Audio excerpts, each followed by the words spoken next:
Vamos iniciando con la clase de hoy, ¿sí? El día de hoy vamos a hacer un taller de lectura de planos. Mi nombre es David Ordóñez Bringas, soy ingeniero civil, ingeniero industrial.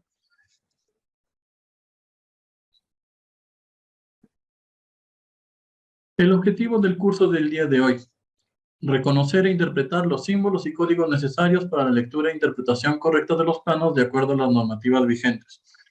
El Reglamento Nacional de Edificaciones.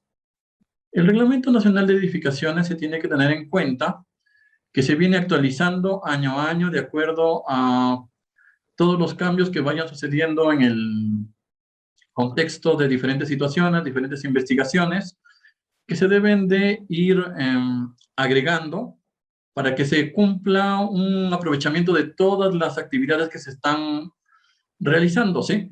Por ejemplo, una de las actualizaciones que ha tenido el reglamento durante este año es mediante resolución ministerial 29/2021 del Ministerio de Vivienda, se actualizó la norma técnica G040, ¿sí? Tiene que tener en cuenta que este reglamento está abarcado a varias situaciones en el rubro de construcción. Conceptos generales para empezar la clase de hoy. Lo primero que vamos a ver es qué es un plano. Recuerden que los planos son representaciones gráficas, dibujo de algo real, pueden ser edificaciones, casas, cercas, caminos, ríos, etcétera, cuya función principal es transmitir información a todas las personas que lo observen. Pero hay que tener en cuenta también que estos planos también sirven para una guía a todas las personas que van a construirlo, ¿no?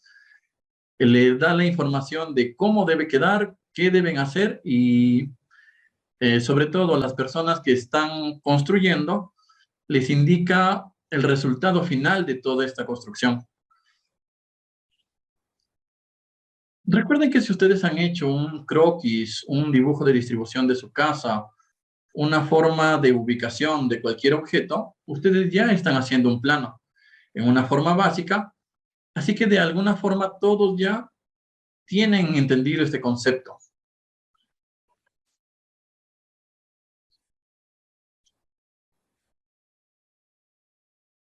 Todos los planos vienen con escalas. La escala es una relación que existe entre las dimensiones reales y aquel dibujo que se representa sobre un plano.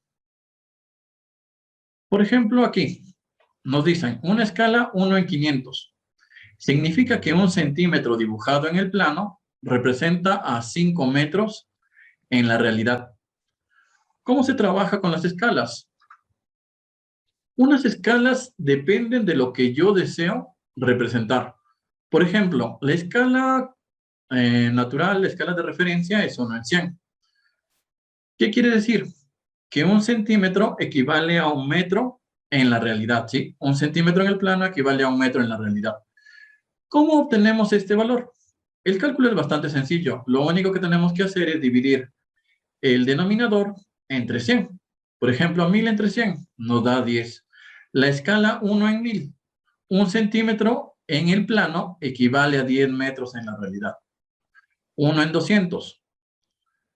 Que tendríamos que 1 centímetro en el plano equivale a 2 metros en la realidad. 1/50. 50 entre 100, 0.5. 1 centímetro en el plano equivale a medio metro en la realidad, 50 centímetros. Hay que tener en cuenta que hay escalas de amplificación y escalas de disminución. En este caso, 1/50 y 1/20 son escalas de amplificación. Nos permiten representar detalles muy pequeños de forma que se puedan apreciar durante la construcción de los planos.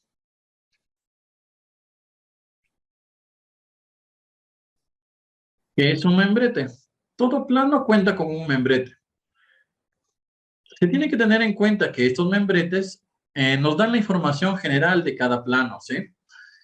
Teniendo como datos principales el proyecto que se está realizando, el propietario al quien pertenece, el nombre del plano, cuándo ha sido revisado. Uno de los datos más importantes es la escala a la que está dibujado el plano, la fecha en la que se ha realizado y a qué rubro de la construcción pertenece. ¿Sí?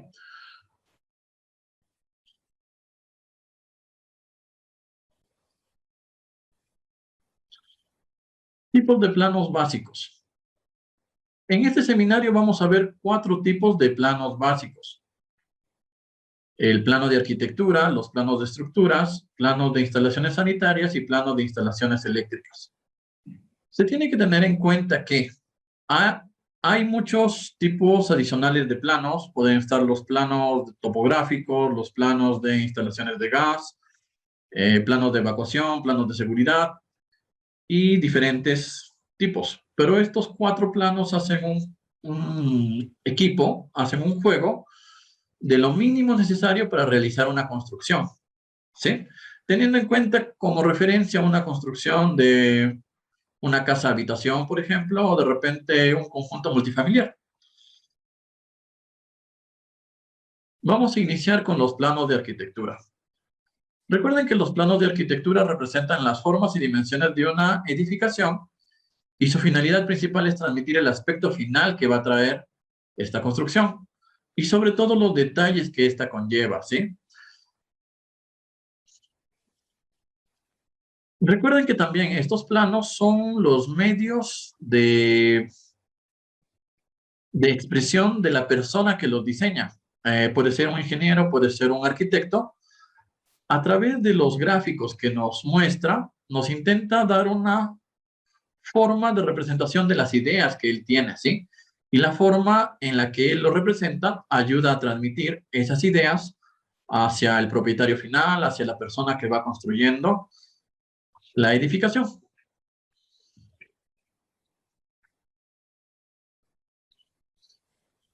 Recuerden que también los planos de arquitectura tienen como finalidad mostrarnos la distribución que se va a tener dentro de la edificación.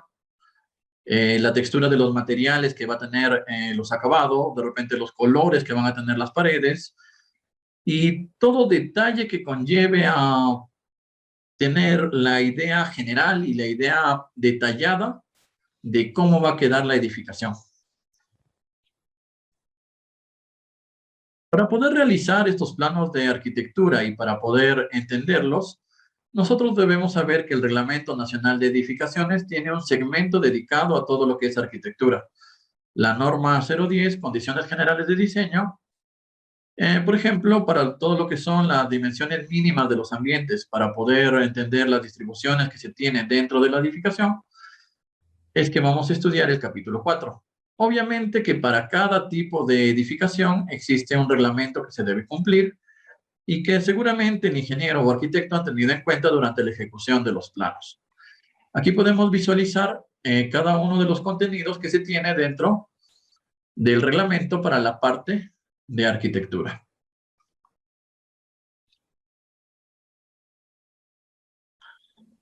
Para entender un plano de arquitectura, nosotros tenemos que entender los tipos de vistas que se presentan a través de los planos. En esencia, cada vista que nosotros vamos a tener se puede clasificar en 2 tipos: vistas externas y vistas internas. Vistas externas se refiere a todo lo que nosotros vemos desde fuera de la edificación y vistas internas a diversos cortes que se van a realizar dentro de la misma, ¿sí? Las vistas externas pueden ser frontal, lateral, superior, y las vistas internas podemos dividirlas en cortes verticales, horizontales, longitudinales y transversales. Vamos a estudiar cada una de estas para poder entender qué es lo que nos presentan en los planos de arquitectura. Los tipos de vista exterior. Cuando una persona se coloca frente a una edificación y la ve hacia adelante, puede decir que está viendo la forma frontal de la edificación. Cuando una persona se coloca a la derecha o a la izquierda de la edificación, teniendo como referencia la vista frontal, es que se puede tener una de las vistas laterales de la edificación. Si la persona ve la edificación desde una parte superior, tenemos la vista en planta. Cada una de estas vistas, en este caso, está representado en una forma isométrica que nos permite ver cómo se visualiza la edificación desde un punto de vista en 3 dimensiones.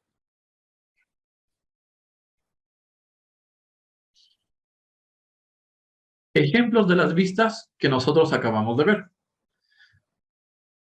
La vista frontal, el frente de la edificación.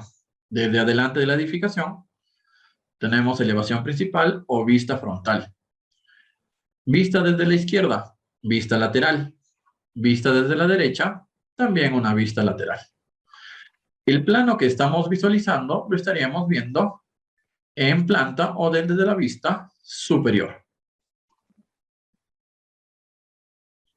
Una vez que tenemos en cuenta que las vistas exteriores nos permiten visualizar cómo va a terminar la edificación, siempre visto desde afuera, es que nosotros nos preguntamos, ¿y cómo vemos los detalles que tiene dentro de la edificación? Y para eso vamos a tener los cortes. Un corte utiliza un plano referencial que atraviesa a toda la edificación. En este caso tenemos un plano de corte horizontal. Como se puede visualizar, el plano, ya saben, es una figura delimitada por 4 lados, ¿no es cierto? Y que una vez aplicada la edificación me va a permitir separarla en 2 partes, ¿sí? Este plano es totalmente horizontal y ha separado la parte superior de la parte inferior. Nosotros visualizamos siempre la parte inferior. Este plano que nosotros hemos trazado se encuentra a 1.20 o a 1.50 metros desde el nivel del piso hacia arriba, ¿sí? De tal manera que ese plano intercepta ya sea con los vanos, puertas, ventanas o de repente con otro detalle constructivo. Aquí podemos ver la vista en planta que genera el corte a esta pequeña edificación. Se empieza a visualizar a las 2 ventanas y a la puerta de una manera detallada que nos va a permitir ver la ubicación y de repente las dimensiones más adelante de todo lo que se encuentre dentro de la edificación.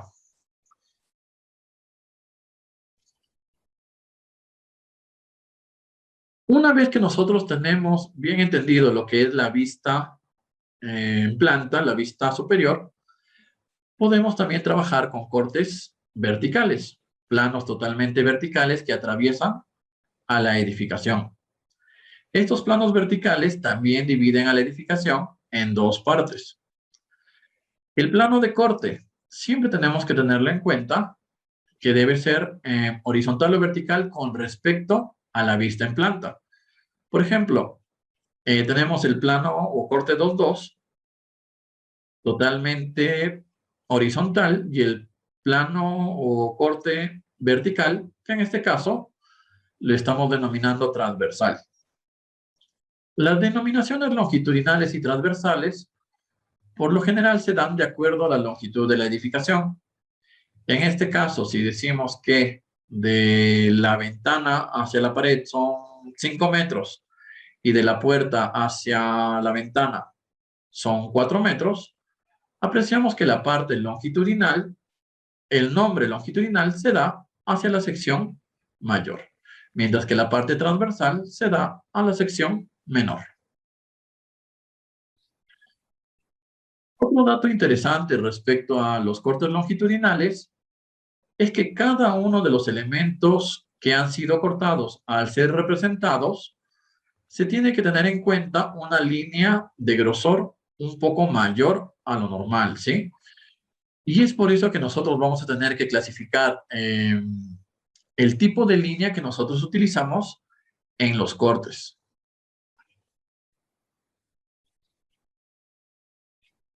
Tenemos un ejemplo de cómo se representan los cortes en una edificación. En este caso, estamos hablando de una edificación unifamiliar de 6 por 20 metros, según recuerdo, en donde estamos representando a 2 tipos de corte, un corte transversal y un corte longitudinal, corte A y corte BB, de acuerdo a las dimensiones de la edificación. Hay que tener en cuenta que cada uno de los cortes tiene que ir desde el nivel más bajo hasta el nivel más alto de la edificación, Si la edificación cuenta con sótanos, tiene que estar representado ahí en el corte. Si la edificación cuenta con azotea e incluso los techos de la azotea, también tienen que ir con su respectivo corte. El corte se mantiene desde la parte más baja hasta la parte más alta en la misma posición. No puede ser que el corte A esté a la izquierda y en el siguiente nivel, en el siguiente piso, el corte se encuentre ubicado un poco más a la derecha o de repente solo por un tramo.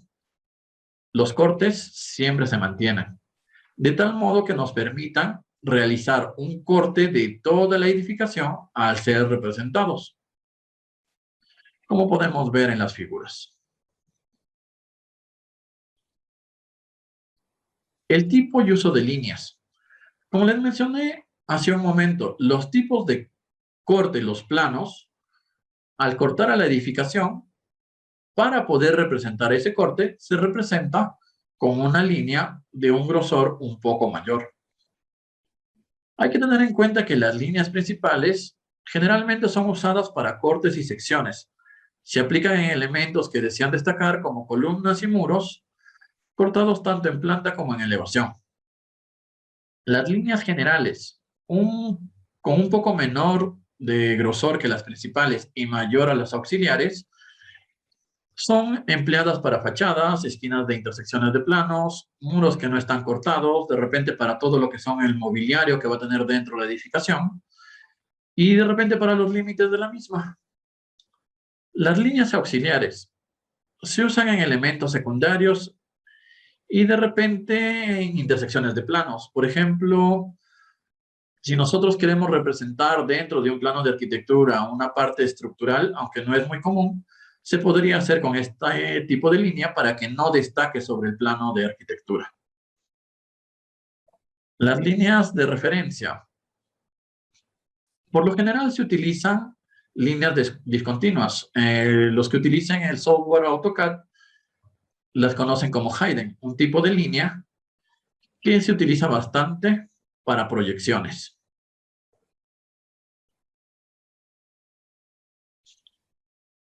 En cuanto a las líneas de centros y ejes, las hemos usado hace un momento,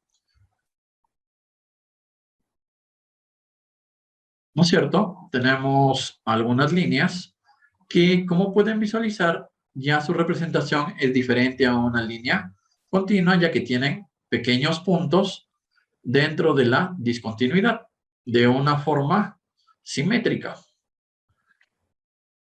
¿Sí? Hay que tener mucho cuidado con ese tipo de líneas, ¿sí? Como les indico, son líneas imaginarias que nos representan o bien a los ejes o bien a los cortes. En cuanto a las secciones o cortes, esto se puede visualizar en este tipo de planos.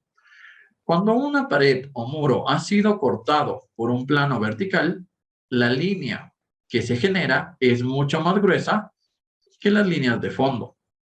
Así, con eso hay que tener mucho cuidado en la representación y sobre todo cuando se genere el dibujo. Aquí tenemos, por ejemplo, una fachada que tiene una parte un poquito más gruesa. Esto debido a que la línea de corte está atravesando al techo. Como el techo ha sido cortado, la línea es un poco más gruesa.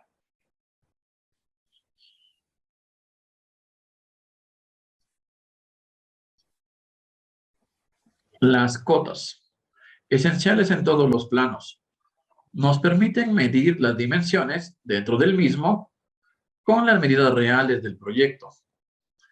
Se debe tener en cuenta que las cotas tienen una infinidad de representaciones, ¿sí? Realmente no está normado. Esto depende mucho de la persona que genere los planos.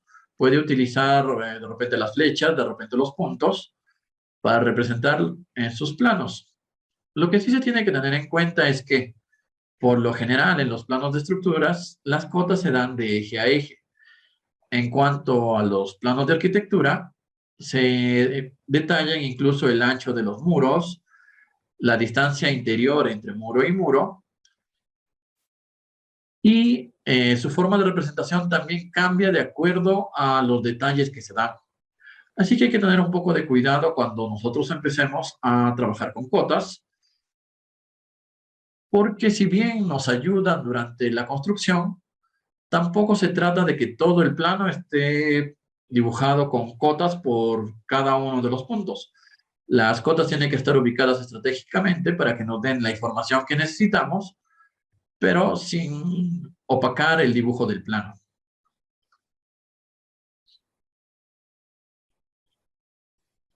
Empezamos con las simbologías de algunos elementos estructurales y vamos a empezar con muros y columnas.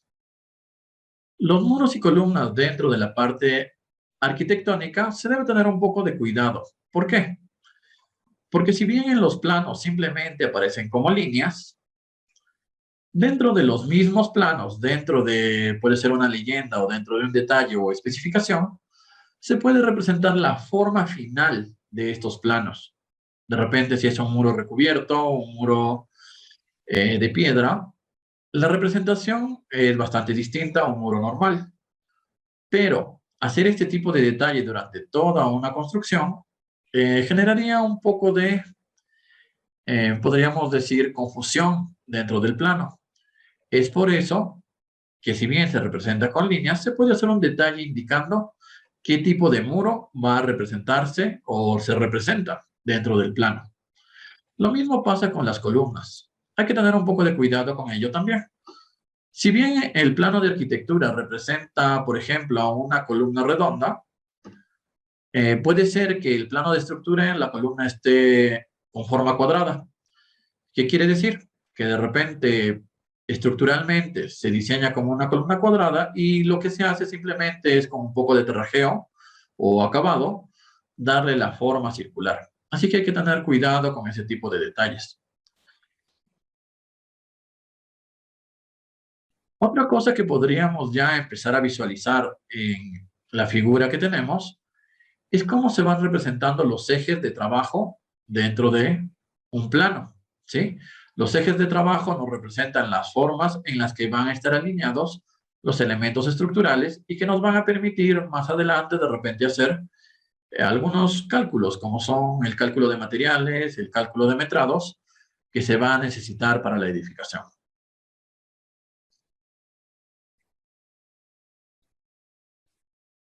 Simbología de las puertas. Cada puerta que se representa dentro de un plano de arquitectura tiene que tener bastante definido cada detalle que se va a necesitar para su construcción. Desde el ancho, que incluye los ejes de las puertas, todo el marco, hasta la clave que representa el alféizar que tiene, si es que lo llegara a tener, el ancho y el alto. La clave representa el tipo de puerta que nosotros tenemos. Por ejemplo, si en un plano yo tengo puerta 1, hoja, y encuentro otra puerta parecida, con la misma representación, pero con la terminología de repente P3 o P4 o P10, significa que es una puerta de una sola hoja, pero posiblemente uno de estos tres datos haya cambiado. De repente es un poco más ancha, 5 centímetros más ancha, de repente es un poco más alta, 10 centímetros más alta. Basta que cambie un dato, la clave se modifica. Si por el contrario encontramos 3 o 4 puertas P1, significa que las 3 puertas tienen las mismas características. Lo mismo pasa con las puertas de doble hoja, las puertas de vaivén, las puertas elevadizas. Cada una tiene que tener siempre estos 4 detalles. En el caso de que nosotros no encontremos este detalle al costado de la representación en el plano, muy posiblemente haya una pequeña tabla sobre el membrete o cerca a él que nos dé la información de cada puerta de acuerdo a su clave, porque sin esta información es complicado llevar a cabo la construcción, ¿sí? Recuerden, siempre va a estar este detalle, o bien con esta forma, o bien como un detalle adicional dentro de una tabla en el plano.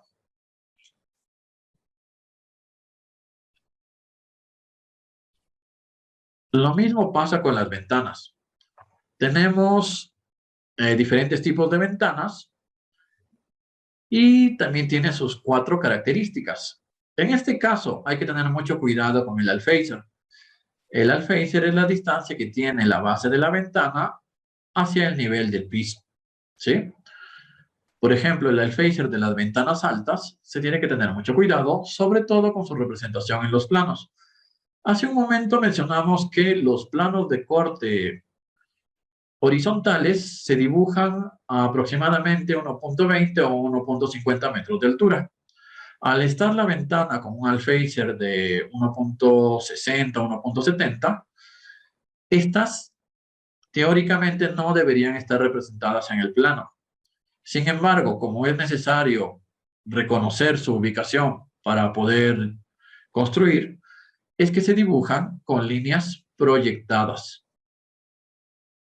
¿Sí? ¿Cómo se puede visualizar aquí? Ahí tenemos una línea proyectada debido a que la ventana, teóricamente, no debería salir en el plano. Tenemos las ventanas Vitroben, ventanas de presión, ventanas corredizas, ventanas con batiente, aquellas ventanas que se van aperturando de costado.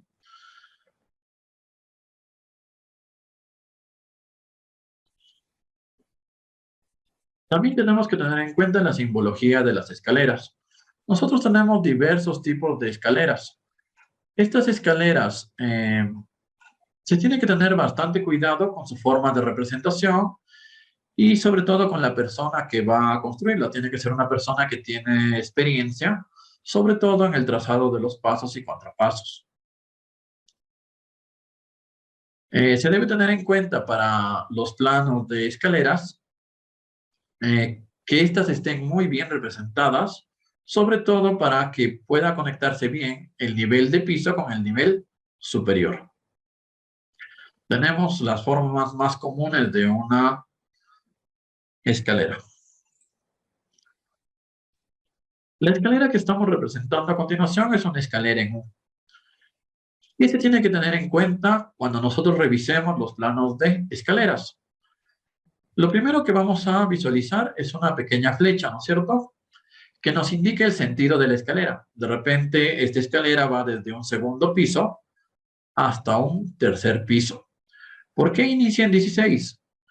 Todos los pasos de una escalera van numerados desde el 1 hasta el paso final en el último piso para poder tener cuidado en el momento de la construcción y no confundir el detalle de un piso con otro. Es bastante útil también para llevar un control de todo lo que estoy haciendo durante la construcción y sobre todo para que tengan mucho cuidado en el momento del trazo para lo que es el armado de la escalera.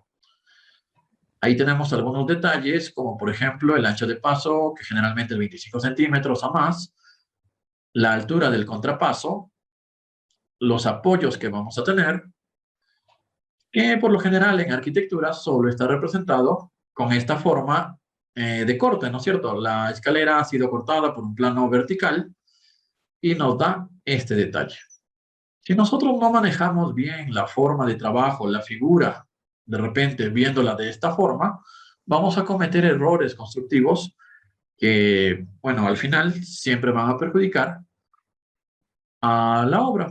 Recuerden que todo error de lectura de planos, todo error durante la ejecución de la construcción nos va a acarrear un aumento de costos, mayores demoras, pérdidas de clientes y otros inconvenientes, ¿no? Pérdida de imagen de repente, de confianza. No vuelven a contratar a la persona que haya ejecutado este tipo de trabajos. Simbología para los servicios higiénicos. Todo servicio higiénico tiene diferentes tipos de simbología, pero por lo general siempre apuntan a 3 o 4 detalles en específico dentro del mismo. Los primeros van a ser los lavatorios, o disculpen, los lavamanos, y pueden ser representados con todas estas formas básicas, ¿sí? Tenemos todo lo que son los lavamanos, los inodoros, o también por ahí tenemos a los bidets.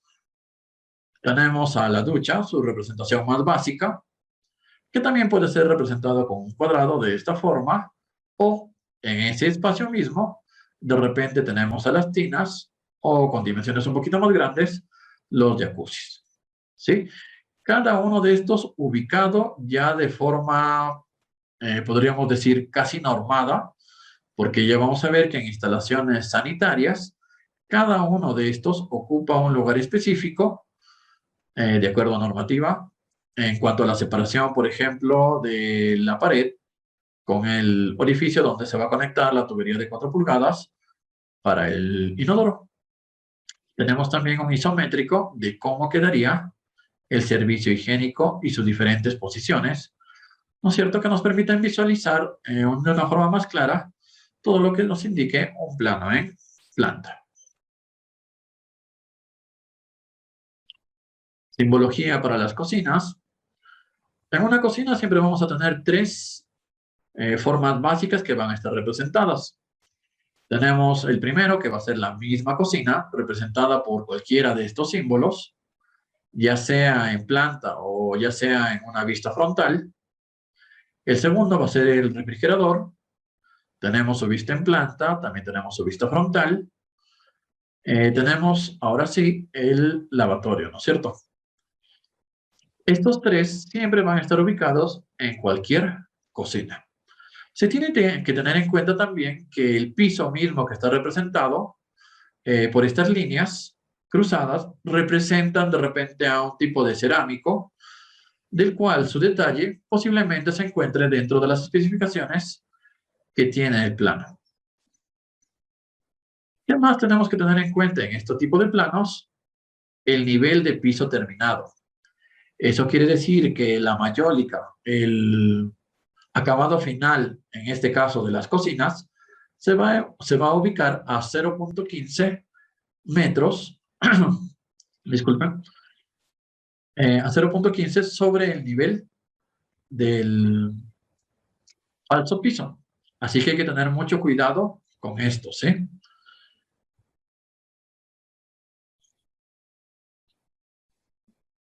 En cuanto a las salas comedor, las salas comedor como representaciones básicas tienen de repente pequeñas mesas, pequeñas sillas y sofás.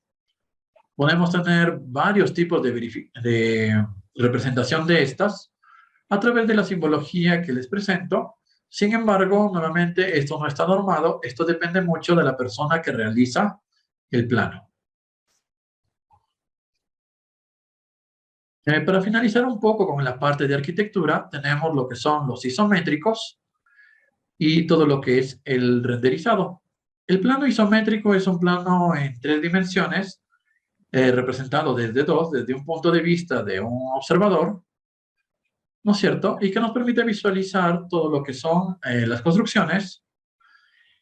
Y tenemos también los renderizados, que a un plano normal se le coloca ya un poco más de acabados, más de textura, incluso algunos acabados en todo lo que son el fondo, las luces que se representan, las sombras que se tienen, y que dan un aspecto de un mejor acabado final para todo lo que es el plano, ¿no? Nos permite visualizar muy bien cómo va a terminar la construcción en este caso.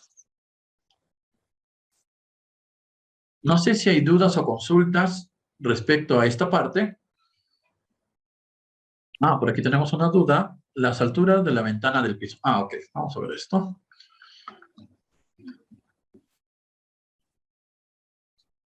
Recuerden que estas alturas al alféizar dependen mucho de el proyectista que ha hecho este diseño. Por ejemplo, una persona puede colocar la altura a 1 metro, a 90 centímetros, a 1,10 m, dependiendo de la cantidad de iluminación que él desee en el ambiente. No está normado, depende mucho del constructor. Incluso hay personas que cambian las ventanas por todo lo que es un ventanal o lo que es una puerta de vidrio. ¿Sí? No hay algo normado.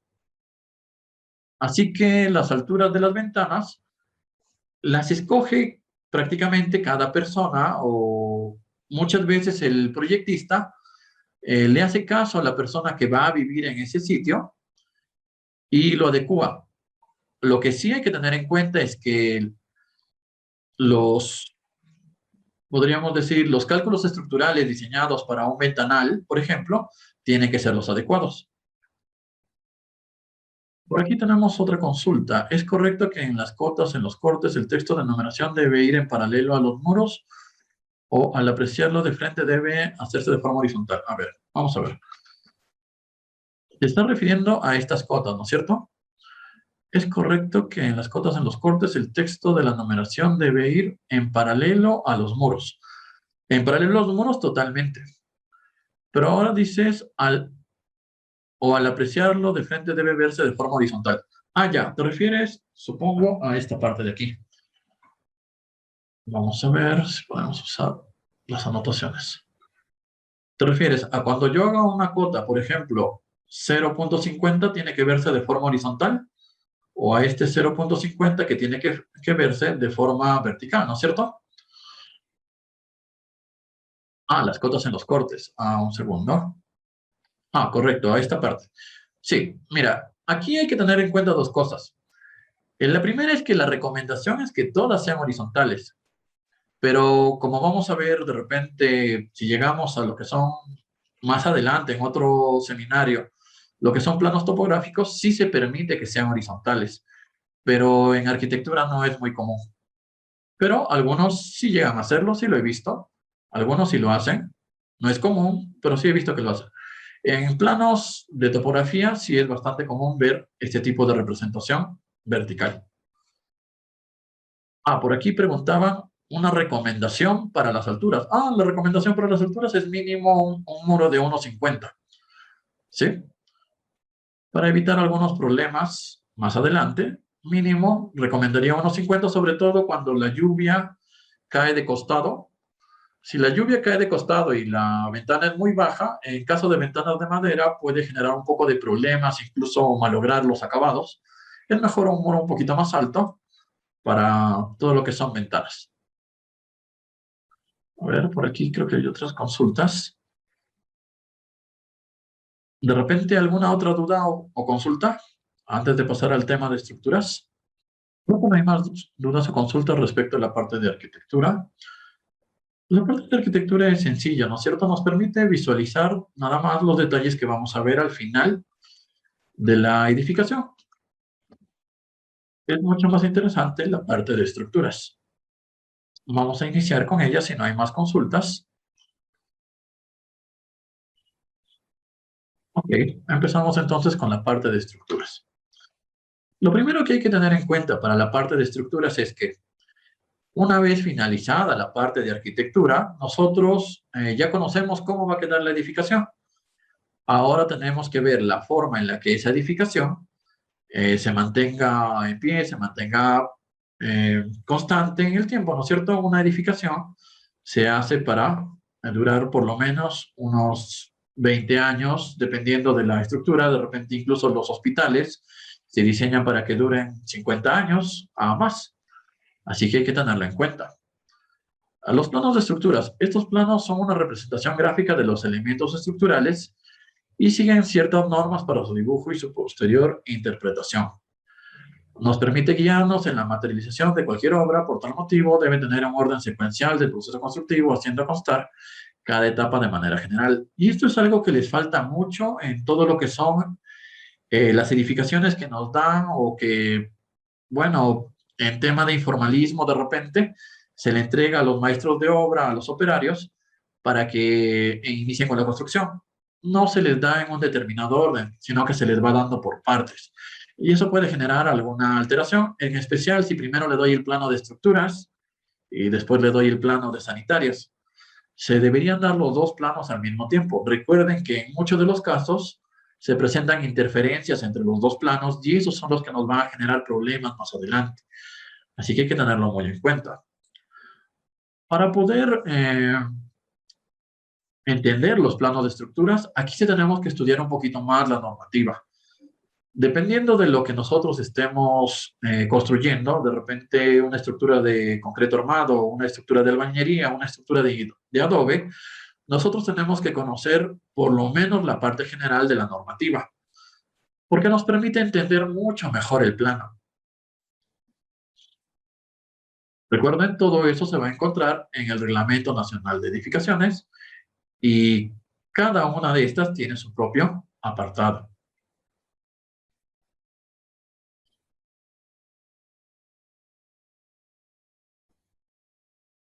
Entonces, recuerden, nosotros habíamos iniciado con los planos de arquitectura.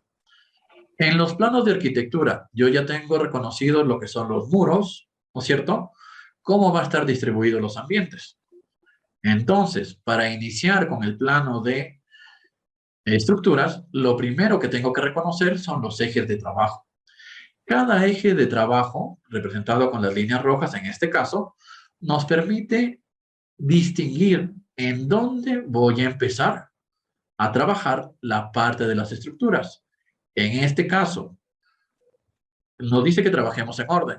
Nosotros vamos a empezar con los cimientos. Los ejes me van a permitir ubicar la posición exacta de cada uno de los cimientos para poder empezar a construir desde ahí su parte estructural. ¿Sí? El eje de trabajo es una línea constructiva de longitud finita que se vincula a un elemento constructivo. Vamos a ver si podemos hacer anotaciones. En este caso, por ejemplo, el segmento 1-2 nos está permitiendo trabajar en el eje E, el segmento 1-2, ya tiene vinculado un tipo de cimiento. En este caso, como es una posición de sistema, seguramente será un cimiento con los amacizas de repente de fondo, no lo sé. El segmento 2-5, por ejemplo, aquí sí está bastante claro, es un cimiento corrido. Ya nos permite asignar por tramo qué tipo de elemento estructural se va a trabajar, lo cual nos deja claro un orden de trabajo durante el proceso de construcción de los cimientos. Luego de que terminan los cimientos, el segmento 2.5 de repente estará asignado a un muro estructural, a un muro de albañilería. Luego el segmento 2.5 estará asignado de repente a una viga. Luego en el siguiente piso a otro muro, otra viga, y así sucesivamente. Si nosotros empezamos a delimitar con los ejes, nos daremos cuenta de repente que entre los ejes 2-2 y el eje CD de repente, vamos a tener una losa. Los ejes nos permiten identificar en qué parte, qué estructura, qué es lo que vamos a hacer en cada zona de trabajo de acuerdo al plano. Es bastante importante reconocerlos y empezar a trabajar con ellos desde el inicio, ¿sí? Desde el trazado de los cimientos, ¿sí? Es importante ir reconociendo cada uno de estos. Okay, continuamos. Entonces, listo, nosotros sabemos, todo plano que me den tiene sus ejes. Todo plano que me den de estructuras también van a presentar estos 4 símbolos, ¿sí? Si ustedes ven cualquier plano de estructuras, en una parte va a haber algo de especificaciones o de repente detalles constructivos, en donde nos van a aparecer estos 4 símbolos. Importantes, bastante. Por ejemplo, F'C, esfuerzo de compresión del concreto. ¿Cómo se obtuvo? A una muestra de concreto en una probeta, una forma cilíndrica, se ha sometido a un esfuerzo de compresión y se ha determinado cuánto resiste ese concreto por cada kilogramo que yo le aplico de fuerza. El esfuerzo de fluencia del acero se ha sometido a una determinada varilla de acero, a esfuerzos de tracción, ¿no es cierto? Se ha estirado, por decirlo así, el acero hasta el momento en que se estira, pero ya no regresa a su posición original. Lo mismo el esfuerzo de compresión de la albañilería a un murete de concreto se ha sometido a compresión o el esfuerzo de compresión de un ladrillo. ¿No es cierto? Ahora la pregunta es, ¿y cómo interpretamos o para qué nos sirven estos detalles en un plano? Vamos a ver. Ah, ya. Por ejemplo, la resistencia a la compresión. Nos dicen, la resistencia a la compresión para este plano es de 210 kilogramos por centímetro cuadrado. De repente, para la persona que ha diseñado el plano, es un esfuerzo de diseño, ¿sí? Un esfuerzo que él diseña o con el que diseña toda la estructura de la edificación. Pero, ¿qué representa para la persona que lee el plano? Recuerden, este curso es para la persona que está leyendo este plano. Pues ese numerito le está diciendo la dosificación del concreto que va a utilizar para un determinado elemento estructural en una determinada posición indicada por el plano. Me indica que, no sé, esta viga va a estar con un concreto de 210. Las cantidades de cemento, las cantidades de arena y las cantidades de grava que va a utilizar para llenar esa viga, esa columna, ¿sí?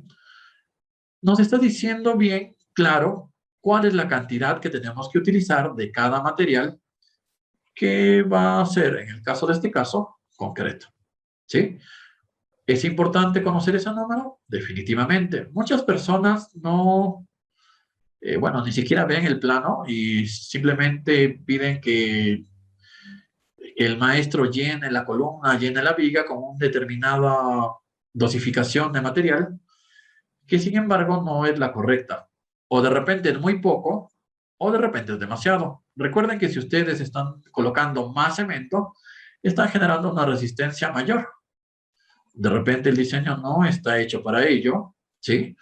Así que hay que tener mucho cuidado con eso. Estamos generando sobrecostos en el desarrollo de la obra.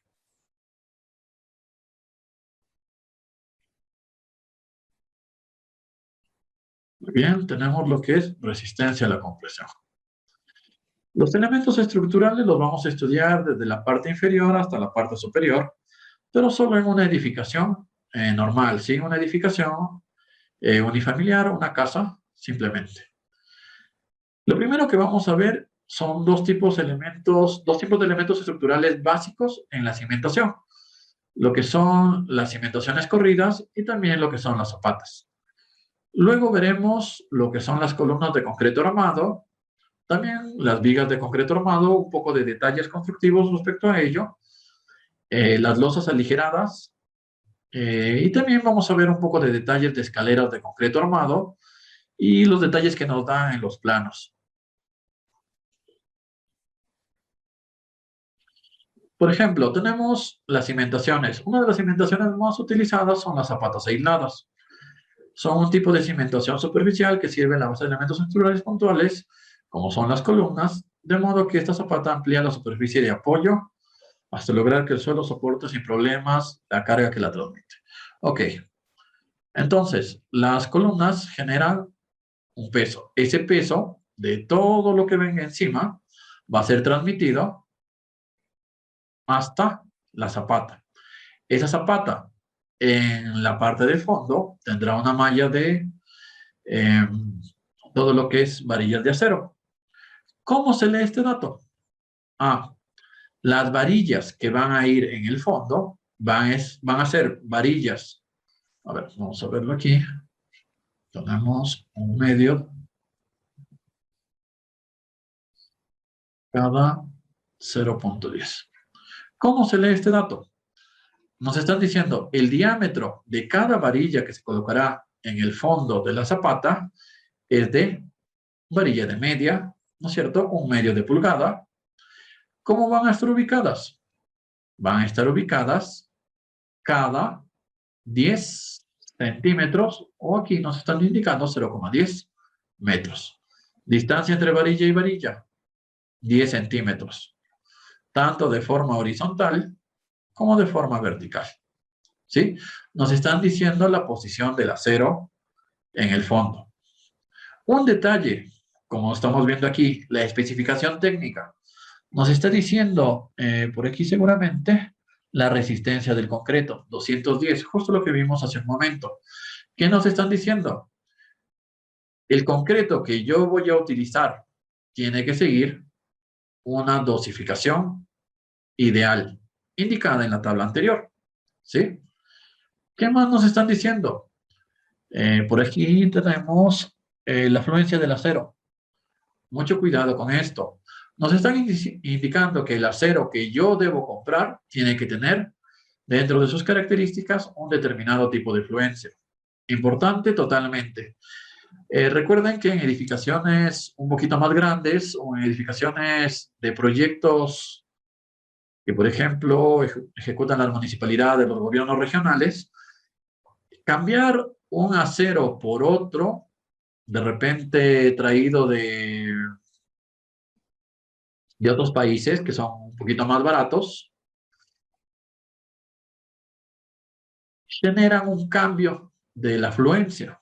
Esta afluencia es de 4.200. Imagínense que traigan un acero que de repente 5 soles más barato, pero su fluencia ya no llega a 4.200, de repente 3.600. Ya está generando problemas para la edificación. Todos estos datos tienen que ser cumplidos durante la fase de construcción y nos lo están indicando. Nos preguntamos, ¿y cuál es la longitud de esta base? Pues nos lo están indicando en planta. En planta nos están diciendo, la zapata va a tener dimensiones de 1 metro por 1 metro. ¿Sí? ¿Qué más? Incluso nos están indicando ya el acero que va a ir en la malla de la parte del fondo. Nos están indicando esa malla que va a ir al fondo no tiene que tener contacto con la parte del solado. ¿Sí? Tenemos que colocar unos pequeños dados de concreto para que no tengan contacto. ¿Qué más nos indican? Ya, el concreto de la zapata tampoco tiene que tener contacto con el material del terreno. Y para eso vamos a colocar un solado de concreto pobre 1 en 10. Nos están indicando la cantidad de acero con respecto a arena. Nos están indicando los niveles a los que tenemos que hacer a ver, vamos a ver, borremos esto. A ver, un segundo, parece que no me deja borrar.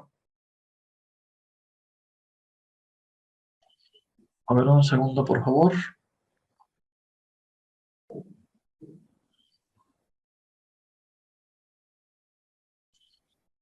Eso no me deja borrar. Qué raro. Bueno, en todo caso, nos está indicando los niveles que van a ir de excavación, ¿sí? Los niveles que vamos a tener al final de la obra, ¿no es cierto? Y toda la excavación que yo debo realizar para ejecutar este zapato. Nos están dando prácticamente su altura, ¿sí? Todos estos detalles nos está suministrando el plano, ¿sí? Entonces tenemos nuestro primer elemento estructural y sus detalles que nos van a presentar en cada plano de estructuras. Recuerden que el plano de estructuras, vamos a ver, me parece que no lo mencioné, pero se representa con E1. Así como el de arquitectura está con A1, el de estructuras tiene que tener la parte de E1. Seguimos, el cimiento corrido. Estoy utilizando el mismo plano que vimos hace un momento. Vemos aquí las dos líneas rojas que estoy representando, ¿no es cierto?, sobre uno de los ejes y nos están indicando que el eje 2,5 va a tener un cimiento corrido. ¿Qué dimensiones va a tener ese cimiento corrido? Nos colocan un corte. Las formas de los cortes están representados de esta forma, ¿sí? Nos indica qué sentido estoy tomando del corte. Estoy tomando la parte izquierda que voy a ver de esta forma. Entonces, nos indica, viene una columna de 0,15, ¿no es cierto? Nos están indicando el nivel final de piso, nos están indicando qué tan profunda va a ser la excavación para poder realizar este cimiento, nos están indicando cuál es la proporción que vamos a utilizar de cemento hormigón, 1 en 10, 1 por cada 10 partes, no sé, un balde de cemento por cada 10 baldes de hormigón, y le vamos a agregar 30% de piedra gruesa, pero con un máximo de 6 pulgadas por cada una de las piedras que yo coloque, ¿no es cierto? Nos están dando un límite, no puedo colocar piedras muy grandes dentro del cimiento, ¿sí? Llenado con concreto ciclópeo.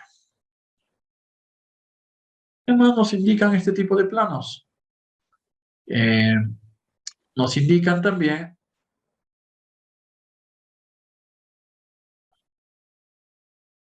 que, por ejemplo, el detalle A y el detalle BB comparten ciertas características en común. ¿Cuál es la diferencia entre los dos cortes? Ahí vemos una línea un poquito discontinua, ¿no es cierto? Esa línea discontinua nos está indicando la diferencia que hay entre el corte AA y el corte BB. Una diferencia de 10 centímetros. En lugar de volver a dibujar todo este detalle, está haciéndolo simplemente distinguiendo que la única diferencia que hay entre el cimiento corrido de uno de los tramos con otro tramo es el ancho del mismo. Hay que tener en cuenta también que este detalle de cimiento corrido por lo general se mantiene por largos tramos, ¿sí? Así que hay que tener mucho cuidado con identificar bien el eje, eh, el segmento al cual pertenecen, ¿sí? Y sobre todo también hay que tener cuidado con los materiales que se colocan aquí y sobre todo con este dato de aquí, el 1 metro mínimo. Aquí es un poquito, como quien dice, ambiguo, ¿sí? Porque hay alguien que tiene que indicar cuándo voy más de 1 metro y cuándo no. Así que ahí hay que tener mucho cuidado, ¿sí? Por lo general, la persona que indica la profundidad final de este tipo de cimiento es el ingeniero encargado de obra que está ejecutando esta obra. Seguramente se fijará que el cimiento llegue a un suelo que de repente presente una resistencia adecuada, de repente un suelo que contenga, no sé, rocas de repente, para que se pueda asentar ahí el cimiento correcto. Muy bien, vamos con el tercer tipo de elemento estructural, que son las columnas. Las columnas vienen de dimensiones diversas, ¿sí? Aquí tenemos 3 tipos de columnas que se presentan solo en esta edificación, ¿sí? Cada una de estas columnas tiene una representación, vamos a darle un poco de zoom, de acuerdo a el tipo de estribo que lleva, ¿no es cierto? Aquí tenemos un detalle bastante claro de lo que es un estribo. Aquí nos indica cuál es la dimensión final de la columna y el estribo que va a llevar dentro. Nos indica que esta columna en los puntos pintados lleva 6 varillas de media. Nos indica que el estribo está fabricado con varillas de 1/4 de pulgada. Nos indica que cada uno de los estribos, el primer estribo, ahora vamos indicándolo acá, aprovechando el gráfico. El primer estribo está ubicado a 5 centímetros de la parte inferior. El siguiente, están ubicados 4 a 10 centímetros, es decir, 1, 2, 3, 4. Cada uno diferenciándose 0.10, este era 0.05 metros, 5 centímetros, 0.10, 0.10 y 0.10. ¿Sí? Ahí están los siguientes 4 estribos. Y el resto de los estribos cada 25 centímetros. ¿Sí? 0.25, 0.25, dice hasta el otro extremo. Hay que tener cuidado. Recuerden que desde el otro extremo se tiene que repetir la misma distribución. Desde el otro extremo, el primero a 5 centímetros, los siguientes 4 a 10 centímetros y el resto a 25 centímetros hasta que se encuentren en la mitad con la distribución de cada 25 de la parte inferior, ¿sí? Cada columna tiene que seguir este o esta distribución de estribos, excepto la columna tipo 3, que tiene otro tipo de distribución, ¿sí? De repente es otro tipo de columna, una columna perimetral tal vez, no sé, que nos indican acá que va a ser también cada estribo diseñado con varillas de 1/4 pero cada uno de los estribos va a estar cada 25 centímetros desde la parte inferior hasta la parte superior. Vamos a ver.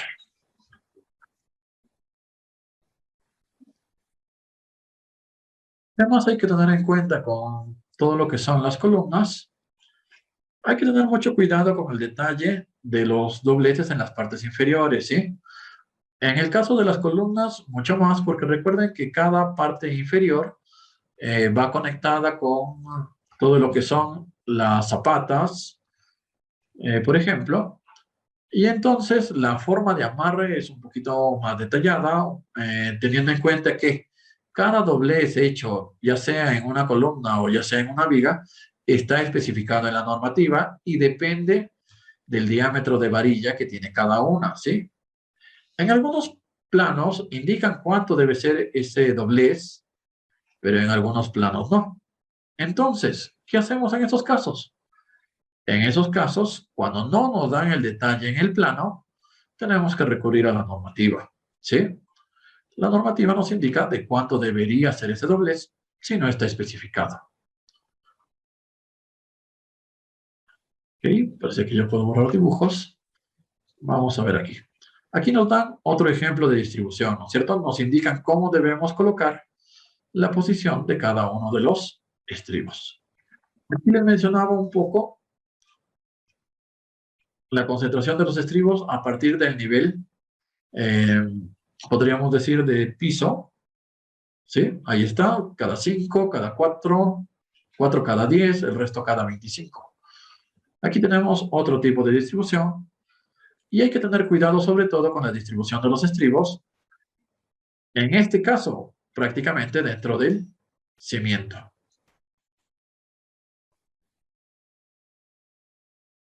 Otro dato importante es la conexión de las columnas con las vigas, que vamos a ver en un momento. Me parece que coloqué un detalle un poquito mejor para la visualización. Entonces, vamos con las vigas. Las vigas por lo general se representan ya en los planos en planta de estructuras. Aquí tenemos un ejemplo. Tenemos todo lo que son las vigas inferiores, vigas de amarre. Tenemos algunas vigas soleras. Nos indican ya la dimensión que va a llegar cada una. Podríamos decir base, altura, ¿sí? De cada una. Veamos, ¿qué hay que tener en cuenta para las vigas? Al igual que las columnas, cada detalle de las vigas los vamos a tener presentes, ¿sí?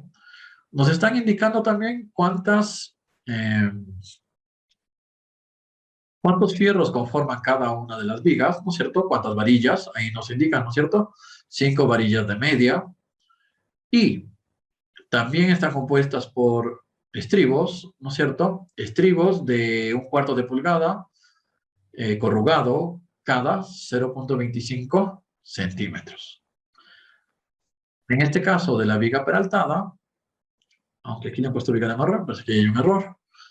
Nos dicen 6 fierros de media, ¿no es cierto? Ahí están los 6 fierros de media. Y nos dicen que los estribos van a ser de 1/4 de pulgada, también corrugado, cada 0,25, ¿no es cierto? Desde el inicio hasta el final. Aquí tenemos un cuadro de ganchos estándar para todo lo que son los dobleces de los fierros, ¿no es cierto? Que dependen del diámetro de cada fierro. Y hay que tener mucho cuidado también con el detalle del doblado de los estribos, que también lo presentan los planos de estructuras. Nos indican cuánto debe ser este doblez final de los estribos, ¿sí? Incluso nos llegan a decir que este doblez no puede ir seguido dentro de una viga. Vamos a ver a qué se refiere ese tipo de detalle. Cuando nosotros tenemos un estribo, ¿no es cierto? Supongamos que el doblez terminaba en esta parte. En el siguiente estribo,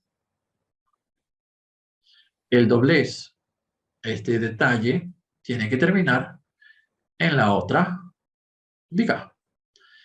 En el siguiente estribo, nuevamente, tenemos el estribo tiene que terminar en el tercero. Y así debe ir rotando, cuestión de que este detalle jamás se puede repetir. Una de las recomendaciones que nos indica, ¿sí? Y hay que ir o hay que tratar de cumplirlo.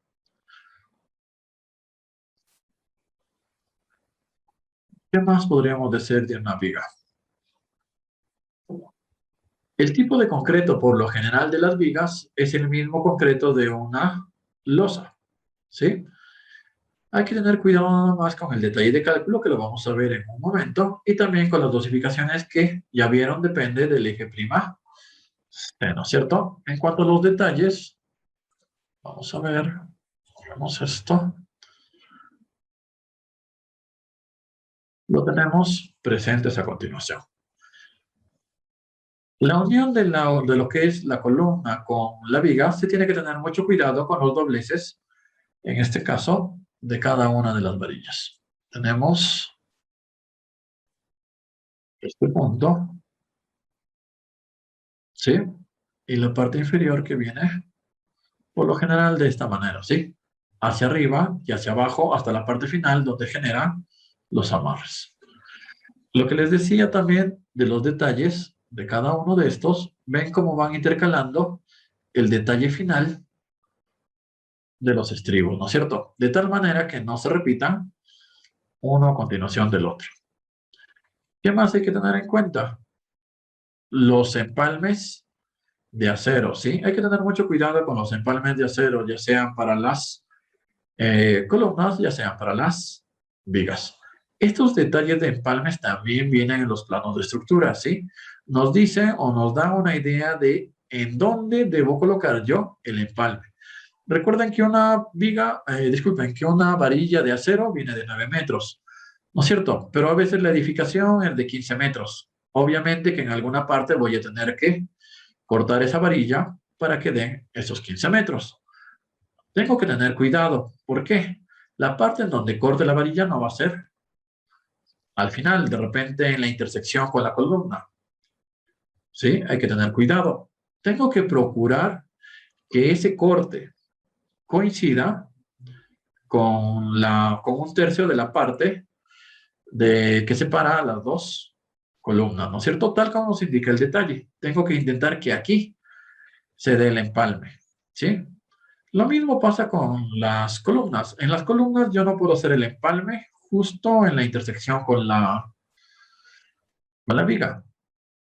No está permitido, no me indica la normativa, no hagas esto, ¿sí? Hay que tener cuidado con ello. Los empalmes se tienen que dar de acuerdo al detalle constructivo. Y tenemos que saber qué es lo que significa, ¿sí? El detalle de los empalmes también depende del diámetro de cada varilla, así que hay que tener cuidado con ello. Aquí tenemos también un poco más del detalle de cómo llegan los dobleces de las vigas, ¿sí? De repente, la unión de ladrillo con columna, bueno, ya saben que es esto dentado. De esto no vamos a hablar mucho. ¿Qué tal?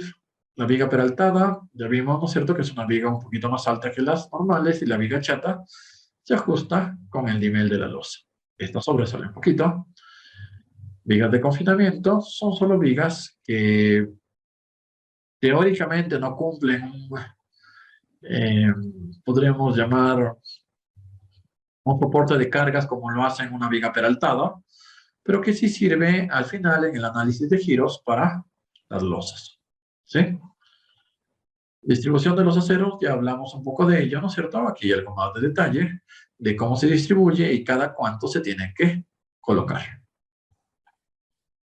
Bien, tenemos todo lo que son vigas. Y recuerden, solo estamos viendo lo que nos presentan los planos. Avanzamos un poco.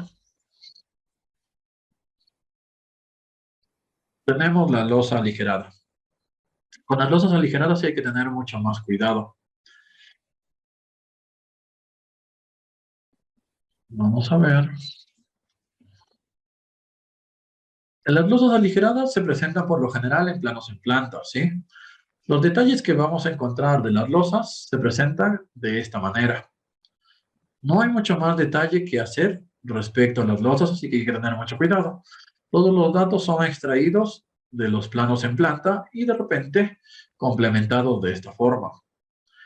Estamos hablando en este caso de una losa aligerada, ¿sí? Es una cubierta de concreto armado usado para aligerar o aliviar los pesos. En lugar de colocar todo concreto, ¿no es cierto? Se rellenan algunos espacios con ladrillos. ¿Qué hay que tener en cuenta en las losas? Primero, el sentido de una losa. Nos lo indica bastante claro el plano. Desde estos 4 puntos, ¿sí? Desde estas 4 columnas, todo se está formando una losa. Por eso nos indican con esta línea de color celeste. Dentro de esta losa, los fierros, las varillas, van a estar colocadas de forma horizontal, ¿sí? Esa forma horizontal se va a distribuir o se va a utilizar para cada una de las viguetas. No van a colocar todos porque llenaría demasiado el plano. Lo que sí están haciendo es colocando esta distribución. Se va a repetir 11 veces, ¿sí? En cada una de las viguetas. Y aquí me indican seguramente, aquí está, cada 10, 40, 10, cada 60 centímetros voy a tener una división, ¿no? A ver, vemos este 40, no, disculpen, cada 40 centímetros, justo en el centro, ¿no es cierto? Cada 40 centímetros vamos a tener una vigueta, ¿sí? Y en cada una de las viguetas se van a repetir una varilla de 3 octavos, ¿no es cierto? Con bastones de 3 octavos en cada lado. Y aquí nos lo está indicando. Aunque posiblemente este detalle haya sido de otro tramo, porque nos indica, ¿no es cierto? O a ver, veamos. No, nos indica claramente. Ah, no, disculpen. Acá nos indican una varilla de 1 medio. Creo que aquí estoy confundiéndolo con... Sí, posiblemente, a ver, un segundo. No, el fierro de temperatura me indica que es 1/4. Ok, no estoy seguro muy bien a qué se está refiriendo este, pero este sí está bastante claro. Una varilla de 1 medio. Aquí está, nos lo indica bien clarito, que las varillas que van a ir dentro de las viguetas son varillas de 1 medio. 2, ¿no es cierto? Por cada una de las viguetas. ¿Qué más nos indican? Nos indican que cada uno de estos detalles va a ser de 1/4 de anclaje. Ok, le están dando un reforzamiento a cada una de las viguetas. Ningún problema, acá nos lo está indicando. Nos están indicando las dimensiones de cada uno de los ladrillos que va a llevar la separación entre vigueta y vigueta. Nos están indicando el fierro de temperatura, cómo se va a dividir. Ustedes saben, el fierro de temperatura son fierros que van a ir ya en la parte superior de los ladrillos, ¿sí? A lo largo de todo.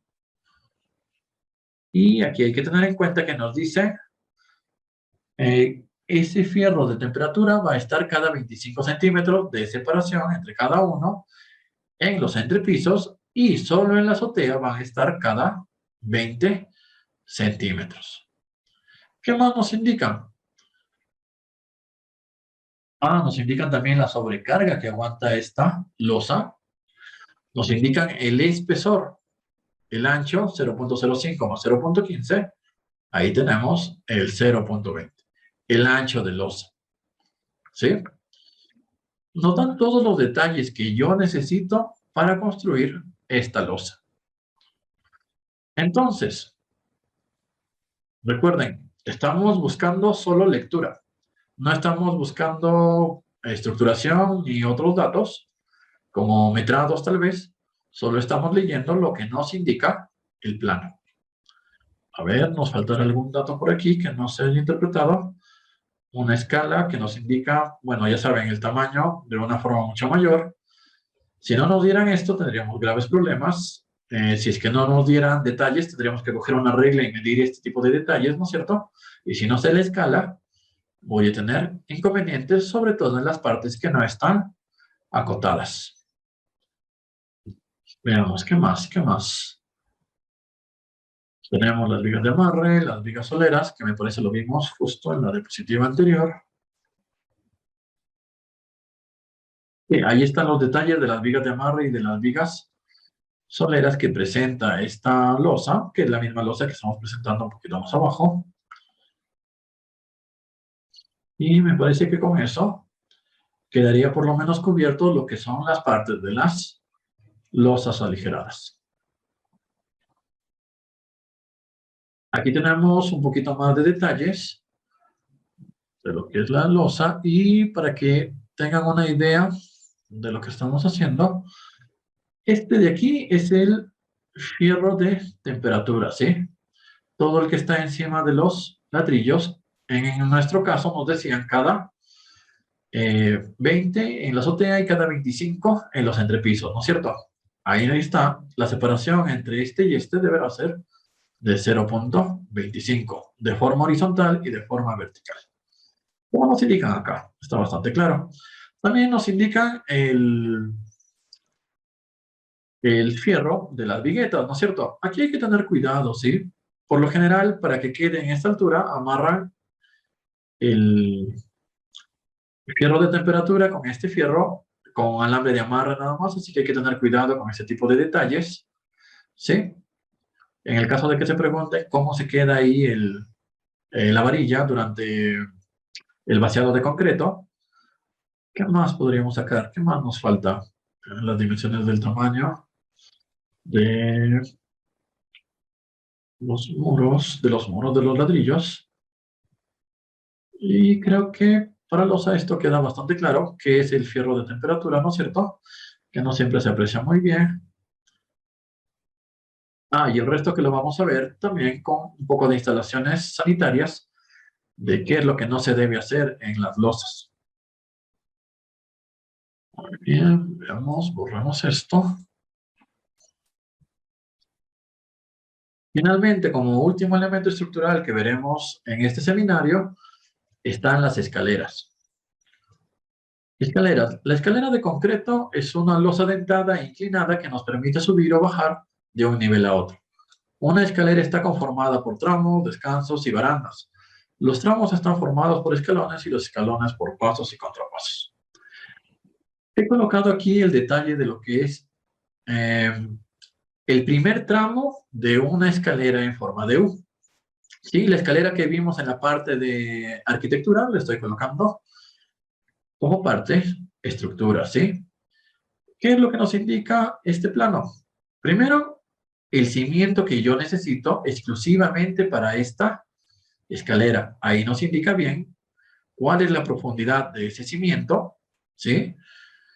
Cuál es la dimensión, el ancho que se va a tener y también el espesor. Ah, no, disculpen.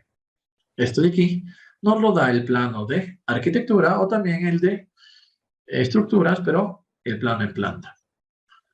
¿Qué más nos indica? Nos indica la altura del primer paso, o disculpen, del primer contrapaso, las distancias entre cada uno y la distribución de acero que se va a tener. Esta malla que apreciamos en este isométrico, aquí nos indican cómo debería colocarse. Nos indican, por ejemplo, cada una de las varillas de los pasos y contrapasos, aquí están, ¿no es cierto? Nos indican estas varillas. Vamos a ver. Según este plano, son de 3/8 y están ubicadas cada 30 centímetros. ¿Sí? ¿Qué más nos indican? A ver, con otro color.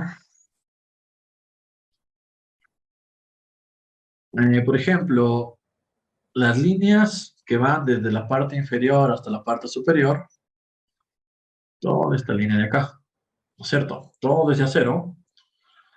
Según esto, nos están indicando que también son de 3/8 y están separadas cada 20 centímetros. ¿Sí? Entre estas dos, cada 0.20. Ahí nos lo indican, ¿no es cierto? Cada 20 centímetros, desde el filo hacia la izquierda. ¿Qué más? A ver, Las especies de bastones que tenemos aquí, ¿qué vendrían a ser? Vamos a ver con otro color.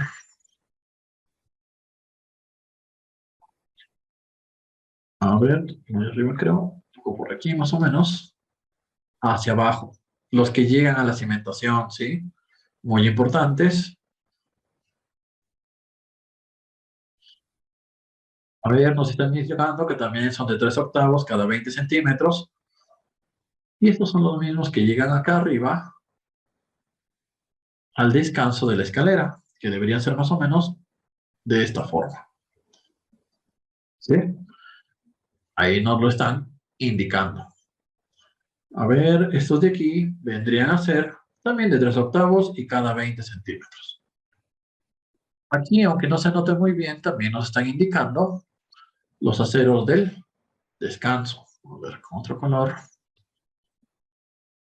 ¿No es cierto? Ahí está. Serían estos aceros de aquí.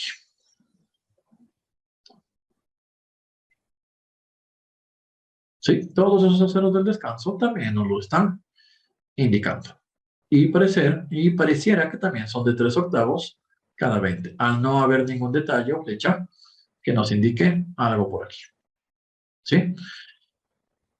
Recuerden que este detalle de estructuras tiene que coincidir perfectamente con el trazo final que se ha dado en la parte de arquitectura. Y es aquí donde de repente hay la mayor cantidad de errores que he visto cuando construyen, es que la altura de esta parte no coincide con la altura de la parte de arquitectura, así que hay que tener mucho cuidado, ¿sí? Otra parte que he visto que no trabajan bien es la garganta, que nos indican aquí, ¿sí? El espesor de la escalera, de 13 centímetros. Por lo general tampoco coincide con lo que encofran, así que hay que tener cuidado con esto. Y otro detalle nos faltaría de las escaleras de concreto. El detalle que nos indican en el plano sí es bastante detallado en el caso de las escaleras porque nos dan el detalle por cada tramo que se va a hacer. Y les recomiendo que siempre revisen los tramos y diferencien bien el tramo del primer con el segundo piso. Porque aunque es el mismo tipo de escalera, el detalle es bastante diferente. Por lo menos el primer piso con lo que tiene de cimentación no se repite con el segundo piso. Recuerden que en el segundo piso el acero viene de la losa. Así que el acero, por lo general, cuando dejan el acero, queda doblado hacia la parte de arriba. Así que cuidado con esta parte. El detalle es diferente a este de acá abajo. Veamos qué más podríamos decir aquí.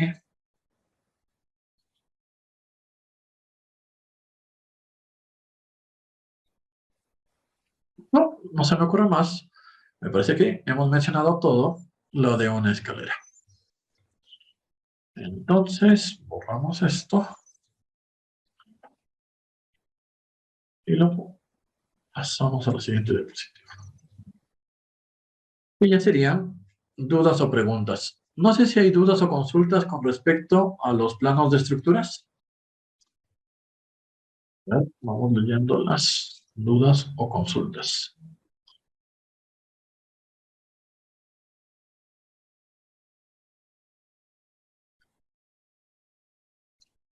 Veamos. ¿Tendrán dudas o consultas con respecto a la parte de estructuras? ¿Algún detalle que haya presentado y que no expliqué de repente? Veamos dudas o consultas, dudas o consultas. Estas son las de la parte de arquitectura. Ya se contestaron.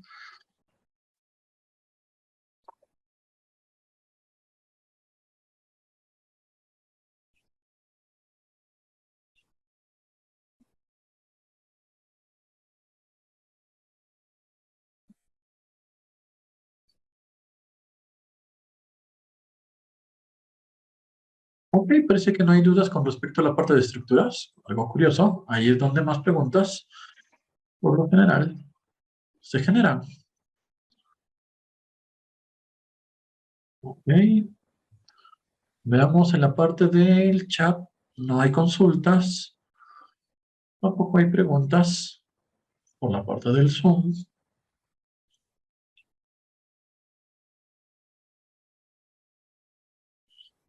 A ver, por aquí hay una consulta.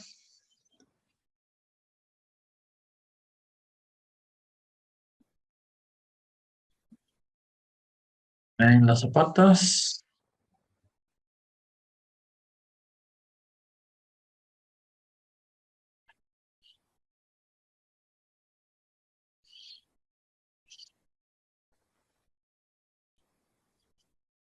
Por un segundo están consultando por partes, me parece.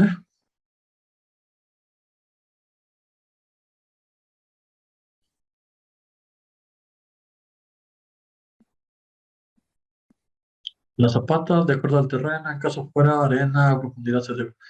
Mira, las zapatas realmente dependen del tipo de terreno, porque el tipo de terreno ofrece una resistencia, ¿sí?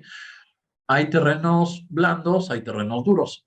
El terreno, cuando es duro, requiere menos profundidad. En el caso de que el terreno sea blando, requiere mayor profundidad. Por lo general, lo mínimo que se le da a una construcción es de 1 metro, por lo general, ¿sí?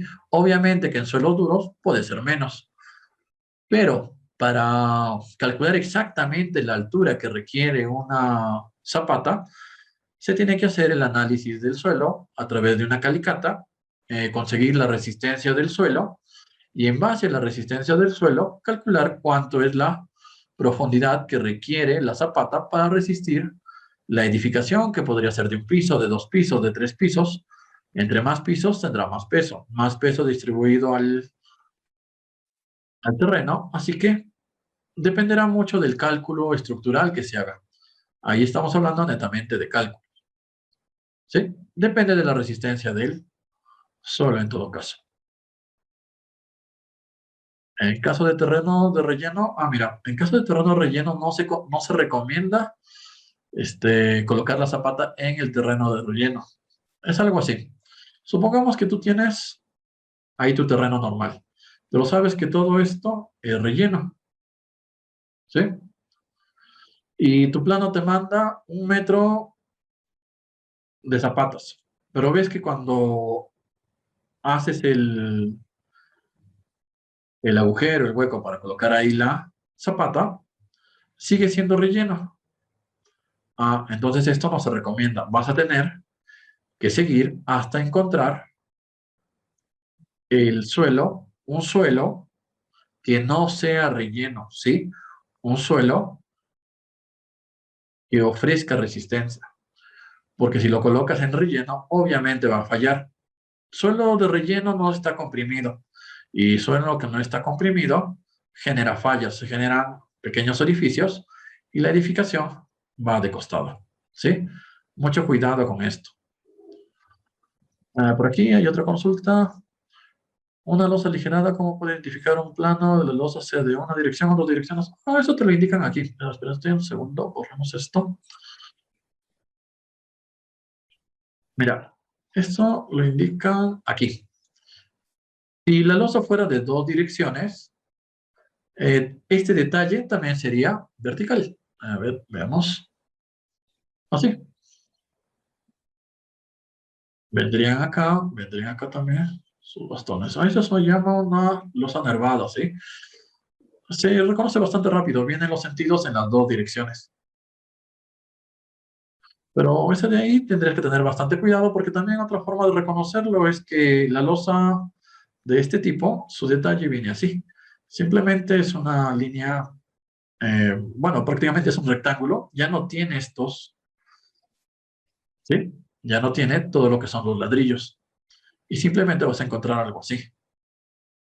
Seguramente te van a poner un detalle de que estas son varillas de media, no sé. Bueno, en esta dirección y estas de aquí también son varillas de media en la otra dirección, con líneas punteadas más o menos. Es bastante fácil reconocerlas. Por lo general su ancho es máximo de 0,10, así que son fáciles de reconocer. No se parecen en nada a las losas aligeradas, ¿sí? Y además vamos a encontrar este detalle en el plano. No sé si hay otra duda o consulta.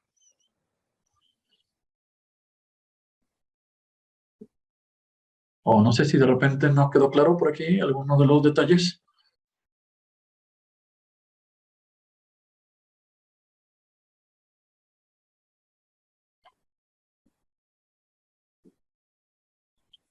Ok, parece que ya quedó claro. ¿Alguien más tiene dudas o consultas respecto a la parte de estructuras, que realmente es la parte más tediosa de repente de leer en un plano?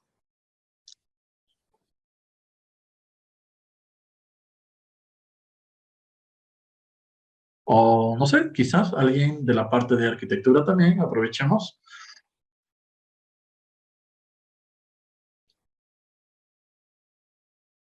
Creo que no. Entonces creo que nos queda un poco de tiempo para ir avanzando lo que es la parte de instalaciones sanitarias. A ver.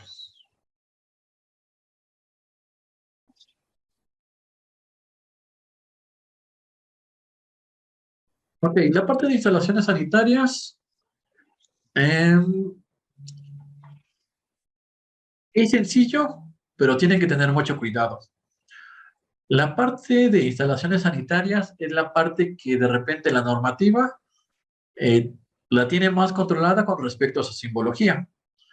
Si se dan cuenta en la parte de estructuras, tenemos simbologías básicas nada más. Todo se trata de o concreto, o de repente fierro, o de repente ladrillo. ¿No es cierto?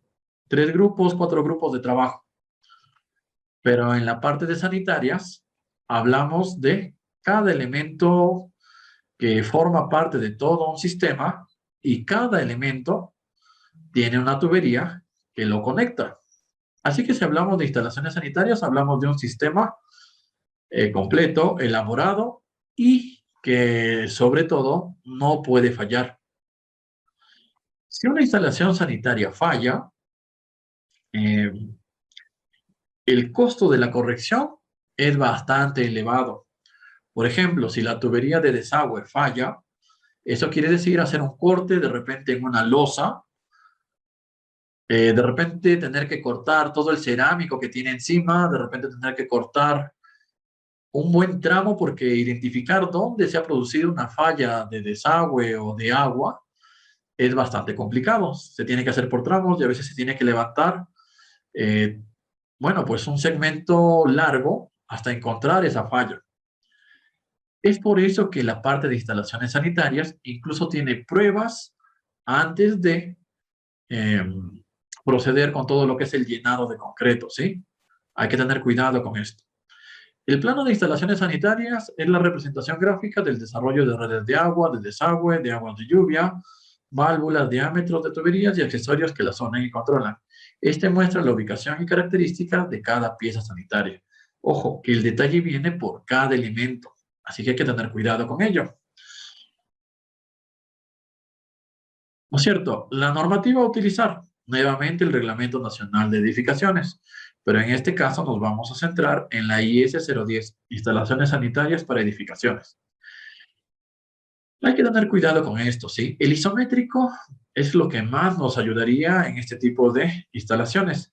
El problema es que hacer un isométrico de instalaciones sanitarias es un poco tedioso, por lo que se tiene que conectar a cada uno mm, de los aparatos sanitarios, ¿sí? Hay que tener cuidado con ello.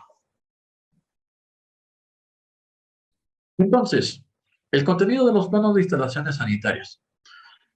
Si nos dan un juego de instalaciones sanitarias, tiene que tener todo el sistema completo de agua y desagüe con detalle de cada uno de sus respectivos planos. A eso se refiere con, por ejemplo, en el sistema de completo de agua, cómo llega desde la calle, desde la acometida, hasta, no sé, el caño que se encuentra ubicado en la azotea. Todo ese recorrido tiene que estar indicado en su plano, ¿sí? El desagüe. Por ejemplo, ¿cómo hace para evacuar las aguas servidas, no sé, el servicio higiénico que se encuentra en el cuarto piso hasta todo lo que es el desagüe, ¿no es cierto? Hasta ¿cómo le llaman esto? Hasta la red de colección pública. ¿Qué más contiene? Contiene los planos de agua para riego, y la evacuación pluvial. Hay que tener bastante cuidado con ello, ¿sí? Especialmente con la evacuación pluvial. Antes, hace tiempo, se estilaba que, no sé, una casa que tiene un jardín dentro, al llover, toda esa agua de lluvia se la conectaba al sistema de desagües. Ojo que eso está prohibido, ¿sí? Bajo normativa, tiene que tener una salida hacia la calle. En el caso de una edificación, por ejemplo, no sé, una industria, una fábrica, ya tiene que tener el sistema contra incendio. Y el sistema contra incendio tiene que estar bien representado en el plano. Igual, todo el detalle de ese sistema contra incendio. Además de ello, se deben presentar memorias descriptivas de cada uno de los sistemas. Ojo que esto de las memorias descriptivas también aplica para los planos de arquitectura y para los planos de estructuras. Sobre todo para el plano de estructuras, ¿sí? Cuando ustedes quieran hacer una construcción formal, obviamente, ustedes tienen que presentar el plano de arquitectura, el plano de estructuras, el plano de instalaciones sanitarias, el plano de instalaciones eléctricas. Cada uno tiene que estar firmado por un profesional, pero ojo, no puede ser el mismo. Cada uno tiene que estar firmado por un profesional especializado en cada campo. El único que puede repetir en este caso es el encargado de toda la obra, que sería la quinta persona que tiene que ver con este proyecto y que podría firmar, por ejemplo, si es un ingeniero civil, él puede firmar la parte de estructuras y la parte del encargado de obra. Pero ojo, tiene que tener cuidado con ello, siempre y cuando esté habilitado, esté, bueno, inscrito en su colegio, ¿no es cierto? Hay que tener cuidado con lo que son planos para construcción. Por último, ahí está, ¿no? Cada plano debe ser validado por un profesional colegiado y habilitado.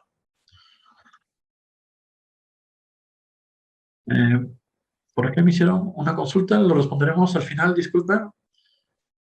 O bueno, en unos minutos, porque limpio hasta las 10. En unos minutos respondemos las preguntas que están mandando y que no dio tiempo para responder en la parte anterior, ¿sí? A ver, habíamos mencionado las redes de agua, ¿no es cierto? Toda la red de agua que viene desde la distribución principal, la red general de agua, ¿no es cierto? Hasta cada uno de los ambientes que de ella requieren. Eso incluye cómo hace para llegar esa agua de repente hasta el primer, hasta el segundo piso. Y aquí hay que tener cuidado con la red de agua que yo represente. Lo primero que tengo que hacer es tener bien claro qué tipo de edificación estoy analizando. Si esa edificación, por ejemplo, tiene tanque elevado, o como en este caso, tiene una cisterna. Entonces, yo tengo que entender cómo funciona este plano, ¿sí? Esto es muy diferente de la parte de estructuras, que si bien no entendía lo que tenía que hacer, sabía exactamente la distribución que tenía que colocar, ¿no es cierto? Y una persona que de repente no está especializada, viendo el plano, puede hacer la mezcla y ayudar durante la fase de construcción. Aquí no. Aquí la persona tiene que entender bien claro qué es lo que está haciendo y cómo debe hacerlo. Por ejemplo, aquí llega el agua, ¿cierto? Y vemos que va de frente a la cisterna. ¿Sí? Llega hasta la cisterna. Seguramente la cisterna hará el traspaso todo hasta el tanque elevado del último piso y recién del tanque elevado del último piso, a través de estas montantes, ¿cierto? A través de estas montantes de la pared, llegará el agua. A ver, veamos de lo que puedo visualizar. De repente el servicio higiénico y de repente hasta acá, hasta la cocina. ¿Sí? Ese circuito es lo que nosotros tenemos que aprender a identificar. ¿Sí? Entonces, ese circuito nos permite saber cómo llega el agua a cada uno de los ambientes. Ah, ya, pero para llevarlo a cabo, hay que empezar a ver qué es lo que necesitamos. Vamos a ver. Vamos a esto. Nos acercamos un poco. A ver. Ahí está. Por ejemplo, nos está diciendo, esta es una tubería de agua. Seguramente nos dice de qué dimensión. Aquí está. Una tubería de agua de 3/4 de pulgada, que es por lo general lo que se utiliza, ¿no es cierto? Hasta que llega a, bueno, a un sitio específico y ya se utiliza de media. Nos dice, tenemos una tubería de 3/4 de pulgada que primero llega al medidor, ahí está su simbología, luego pasa a la casa, ¿no es cierto? Se conecta con una tubería de 3/4, se conecta con un codo de 90, se conecta con otro codo de 90, sigue de frente, vuelve a conectarse con un codo de 90, otro codo de 90, otro codo de 90, me parece que es una válvula de ingreso, una válvula de control, y llega a la cisterna, ¿no es cierto? Que después la electrobomba llevará hasta arriba, a través de esta tubería. Para reconocer toda esta simbología que acabo de mencionar, aquí sí, a diferencia de la parte de arquitectura, donde, por ejemplo, los muebles podían ser dibujados de acuerdo a gusto de la persona que diseña, aquí no. Aquí la simbología está bien clara en todo lo que es la normativa. Aquí si yo cambio una de estas simbologías, no sé, de repente el agua fría y el agua caliente se parecen mucho, porque realmente este plano está blanco y negro, pero a colores, cada una tiene un color, ¿sí? De repente hay un símbolo que se parece uno al otro y lo quiero cambiar, entonces en la leyenda tengo que colocar tubería de agua fría, entre paréntesis, detalle suministrado por el proyectista o detalle de proyectista o simbología de proyectista. ¿Por qué? Porque aquí ya hay una simbología establecida, una simbología que yo, si cambio, tengo que indicarlo. Porque si una persona X que viene a hacer esta instalación confunde ese símbolo nuevo con un símbolo que está normado, ¿sí? Ojo, la culpa es de la persona que ha cambiado el símbolo. Así que aquí hay que tener mucho cuidado con la simbología utilizada, ¿sí? Recuerden, la simbología de la parte de instalaciones sanitarias está bien indicada en la normativa, así que hay que tener cuidado con ello. No la puedo cambiar a voluntad. Y si lo hago, tengo que especificarlo bien. Bueno, con eso claro, seguimos.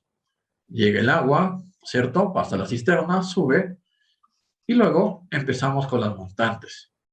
Las montantes son tuberías que van empotradas en la pared de forma vertical, que sirven ya sea en algunos casos para que baje el agua, como es este caso, o si es que la electrobomba no tiene un tubo directo, como es este caso, de repente también podrían empotrarlo a la pared en una montante, aunque no, aquí está.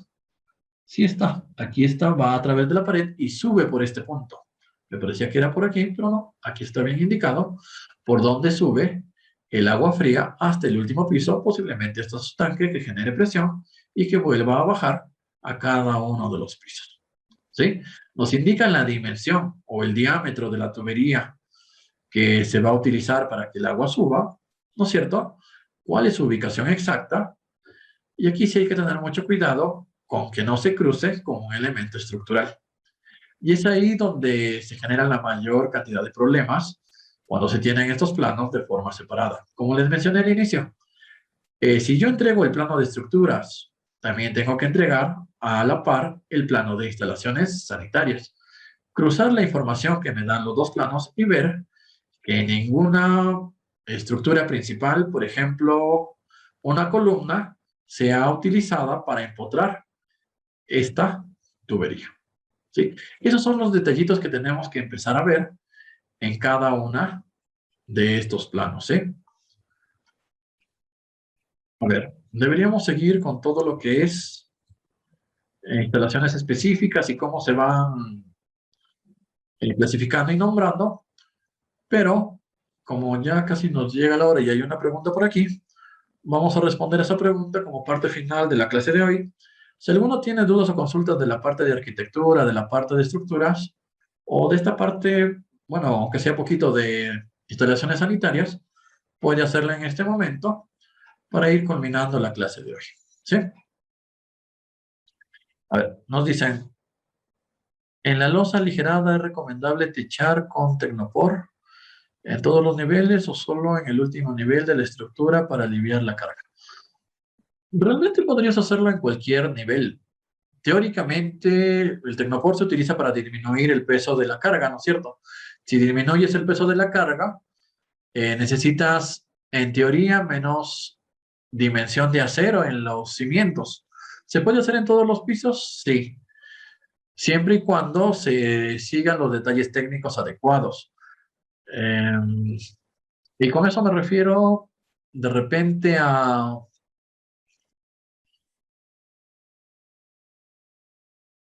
tener bastante cuidado en el proceso de construcción, sobre todo. Eh, Uno puede pisar sobre ladrillos cuando están haciendo una losa aligerada, pero tiene que tener mucho cuidado cuando estén colocando el Tecnopor, sobre todo si es una losa aligerada fina de 15, a veces no soporta, ¿sí? Y sobre todo el tema del movimiento. Durante el vaciado, cuando yo trabajo em, con mixer, cuando yo trabajo con la bomba de shotcrete, cuando eh, yo coloco el concreto directamente y el Tecnopor, como no pesa mucho, no está bien sujeto, en este caso con alambre de amarre, no sé, este tiende a moverse, justo en la parte donde no hay encofrado. Entonces el concreto tiende a irse por esa parte, ¿sí? O sea, cumplen la misma función, disminuye el peso, pero es un poco más difícil de trabajar. Así que ahí hay que tener cuidado, ¿sí? Ahora, si lo mencionas por aquí, como dices, para disminuir peso, sí, está bien. Se puede utilizar siempre y cuando tengas cuidado con el proceso constructivo. No sé si con eso queda claro, por ahí hay otra duda. Respecto a los planos sanitarios, ¿se especifica la pendiente de tubería de desagüe?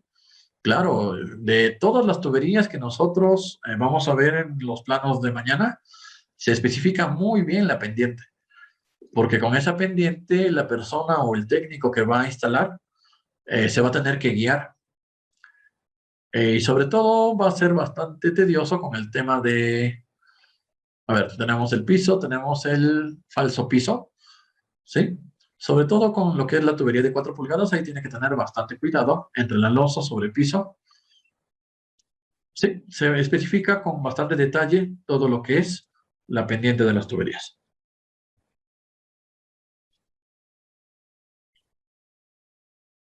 De repente, por ahí, ¿alguna otra pregunta? Para una escalera helicoidal es necesario hacer su isometría explicando su estructura. ¿Te refieres a una escalera helicoidal de concreto o una de acero?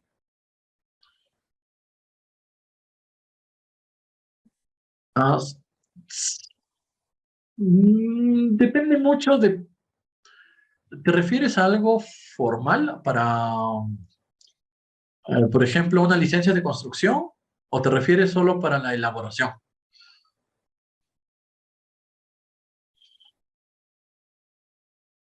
Sí, vas a tener que hacer el detalle. No isométrico, solo un plano en planta y de repente un corte. Porque realmente los isométricos no los solicitan como tal en ninguna de las instituciones, por lo menos en donde yo he sacado estructura, disculpen, licencias de construcción. A lo mucho lo que llegan a pedirte son los cortes. Bastantes cortes en la parte de arquitectura, sobre todo, pero todo lo que es parte de estructuras con los detalles que se dan normalmente, bastan. Es decir, el plano en planta y planos en detalle, como viste para la escalera, un corte nada más en una de las partes. Ah, te pidieron isométrico. Curioso, no. hasta ahora nunca me habían pedido un isométrico cuando hemos presentado planos para aprobación. Al menos que de repente esa estructura metálica no lo utilizas en un sitio solo, sino que de repente lo utilizas a través de toda una edificación, desde, no sé, desde el primer hasta el quinto piso de repente. ¿O solo es para una pequeña parte en toda la... Ah, ok. No, no tanto por eso, sino que si la edificación, incluso desde una casa, las escaleras helicoidales son un poquito más difíciles en todo el tema de salidas de emergencia. Eh, las escaleras helicoidales son un poquito más propensas a que las personas se tropiecen y caigan. De repente ellos quieren ver que sea un poco más ancha, lo suficiente como para que no se generen ese tipo de accidentes, ¿no? De repente por eso.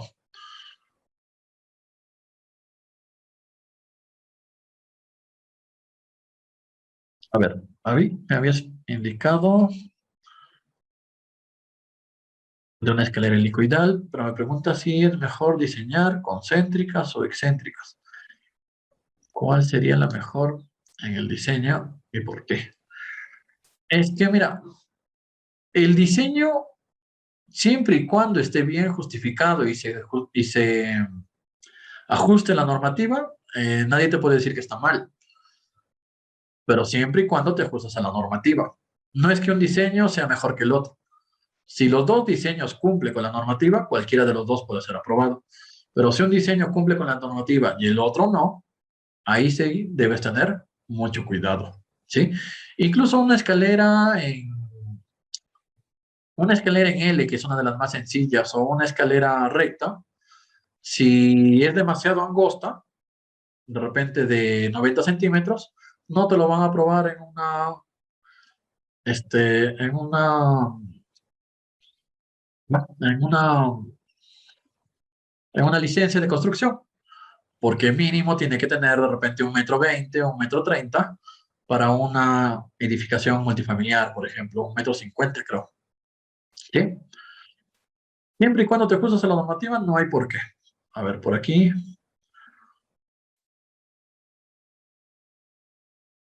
Para un sótano, ¿a qué profundidad se ubicarían las zapatas?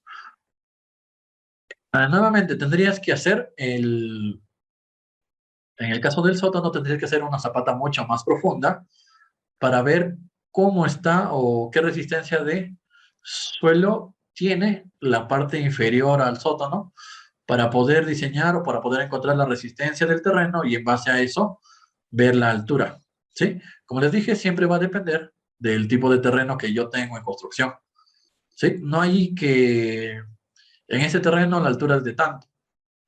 ¿Sí? Ya una persona que tiene experiencia más o menos atina a decir cuánto tiene resistencia el terreno. Pero una persona que recién está iniciando es mucho mejor que haga la calicata, encuentre la resistencia del suelo, calcule las cargas y en base a eso calcule la altura de la zapata, en el caso de que sea necesario utilizar zapata. Por aquí también están, me pidieron el isométrico por el detalle del neopreno y los pernos. De repente están más preocupados en que la escalera resista el paso de las personas, que todo resiste y que no se venga abajo de repente en un evento. ¿Sí? Recuerda que por ahí las personas van a, bueno, salir en el caso de una emergencia, ¿no? Con el movimiento de repente tiende a generar un problema o a desarmarse.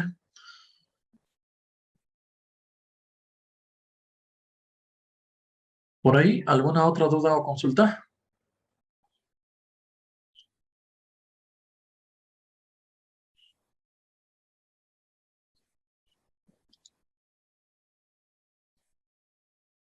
Ok, creo que no hay más dudas o consultas de momento. Mañana a las 8 continuamos con la parte de sanitarias. Vemos también la parte de eléctricas. Y como creo que nos va a dar el tiempo, de repente vemos un par de planos en CAD para ir analizándolos y viendo su interpretación en diferentes edificaciones. Por aquí una última pregunta. Ingeniero, para construir una escalera para el tercer piso, ¿qué parte es recomendable diseñarlo? ¿Qué parte? No te entiendo muy bien. ¿En qué zona de la casa?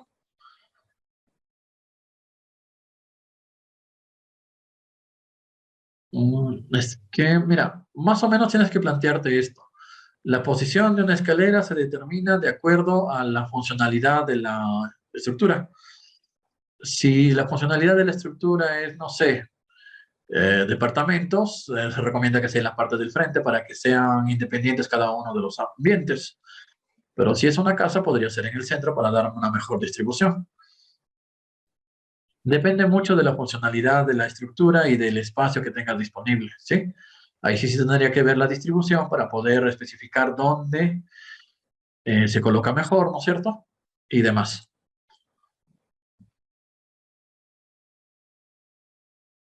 ¿Ok? ¿Listo, muchachos? Mañana continuamos a las 8, ¿sí? Cuídense, ya nos vemos.